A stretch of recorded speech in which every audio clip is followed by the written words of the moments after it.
Okay na. Okay na po. Good day po mga idol. Ito na po yung tinabas natin ang kalahati ng bearing housing mga idol. Ang original po niyan, ganyan. Ayan ang original niyan. Ang problema ni Sir Customer, laging nabibiyak po rito.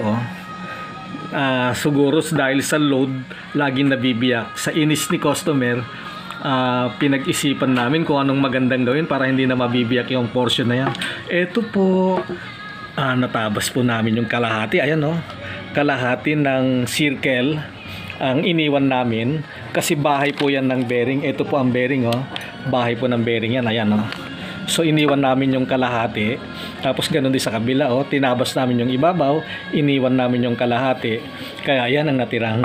Ngayon dahil kalahati na lang, gumawa naman po kami ng C-shape na bearing housing. Ayan po ang C-shape na bearing housing. Ayan, kalahati din po kasi ang kalahati nandoon at ang kalahati nandoon, kaya isang buong bearing housing po yan. Ayan po, ayan, eksakto po yung bearing. Ayan po. Ngayon, pag ipinatong natin ito jasag ng ganyan at linagyan natin ng tornilyo, hindi na press fit ang bearing. Bali, hinihigpitan na lang po ng tornilyo yung bearing. Pag nahigpitan po ng dalawang tornilyo yan, ay mahigpit na po, hindi na po gagalaw ang bearing yan. Ganon din po rito sa isa, dahil natapos na natin yung C-shape na bearing housing. Ito po yung bearing nya.